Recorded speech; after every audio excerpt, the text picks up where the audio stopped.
God is the richest man. God is the richest man out there. Everybody want to be rich. Everybody want to live a certain way.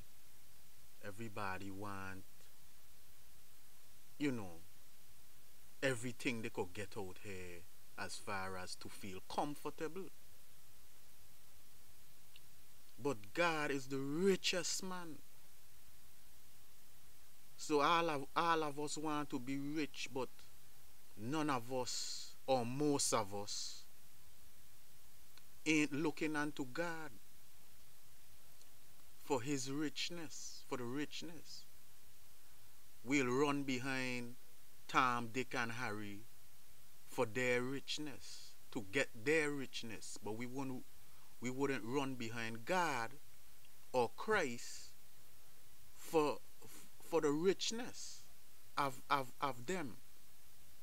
We'll rather look unto man or unto the wall for the richness of it, and in the process lose our soul or lose ourselves, lose who we really are in the process. You feel me? When Christ trod, when Christ trod, he didn't trod with riches, you know. He didn't trod with like fancy this and fancy that. He trod like a regular person, like a regular. He was regular, but yet still he was the most important man in the world. In those ancient times, he was the most important man in the world, even though he was just like a regular. He ain't had this, he ain't had that, you know, but he still was the most important man in the world. And all the riches these other people had, they still find this simple man interesting. They still find him, they still basically want to be in his business. You feel me? The rich and the bigger heads, they made it their business to be in a simple man life. Even though they had riches and riches, they still found this simple man so interested, so interesting, that they were willing to just harass him. You feel me? And a lot of rich people, you'll find, even though they're rich, it's like they still ain't satisfied, or they still ain't happy. You feel me? So the little simple things, like maybe going to the zoo or going on a nature hike, will make their day, because the riches they have, it don't make them happy. It don't make them happy. That's why a lot of rich people like will be out in the wilderness, or go, or you know what I'm saying, go, like they look to nature. They look to nature to get their satisfaction, because the riches that they have is like, in a sense,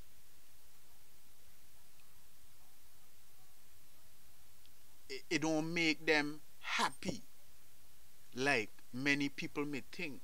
I mean, yes, they could go out and get whatever they want, buy whatever they want, but the most simple thing in life is what make them happy. Like going out and look at nature. Because anybody, whether you poor or rich, nature is like a fulfilling, is fulfilling. You feel me? The natural aspect of life is what fills us up. You feel me? Because money don't make you happy, you know. And those of us who striving to be rich or want to be rich, we might say, man, I want money, then I'll be happy.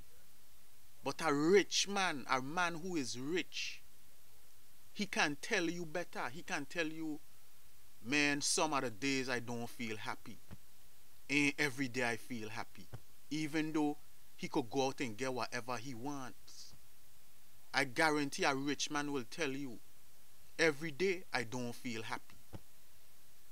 But those of us who ain't rich or who seeking to be rich, we think like when we get rich, we'll be happy. We're going to be happy every day. Because money can make you survive, but it still can't make you survive. You feel me? And like I was saying, the simpleness of life, like when Christ came, he was so simple. He didn't trouble no one. But because he was moving so simple and natural, those rich people, those higher heads, find him so interesting. All the money they had, Christ was like nothing compared to their wealth and compared to their leadership in the community. But they still found a man, a little simple man, was just like any regular man, interesting that all the money and all the other things they could have been doing, they had to show their interest towards this man. And it goes back to that saying, a little that the righteous man hath is better than the riches of many wicked. So all the riches these heads of this and heads of that had, they still found Christ rich, you know. They still found Christ interesting, because a little that the righteous man hath is better than the riches of many wicked. So even those higher heads, even though they didn't like Christ, and they could have don't show him no mind, because Christ wasn't troubling nobody. He wasn't like he was troubling body. He was healing the blind and healing the deaf. And speaking of God, he wasn't troubling them. But they just found this man so interesting. All the riches they had. Like I said, they could have been doing whatever with their riches, partying here, partying there, or doing whatever rich people do. They still made it their business to harass this simple man. So, riches don't make you happy. You know. Move in the way Christ moved. Ancient, humble, simple and natural. That's what make you happy. Because even those rich people, they don't look for the simplest. Although they're rich, they don't look for the simplest things of life to make them happy. Like going out in nature. You feel me? Going places like Africa to watch the animals roam. you know, going different places, you know, to see nature. That's what makes them happy. So the simplest things of life is what you'll find happiness in. Like I said, the little that the righteous man have is better than the riches of many wicked. You feel me? So you can have all the riches in the world. The little that a God-fearing man or a humble man, a meek man, you feel me? The little that he has is worth more than many, than the riches of many wicked. You feel me? So riches is, you know, like I say, it can make you survive, but it still don't make you survive. You feel me? So, you know, just look beyond riches. Look beyond riches and see what life is really worth.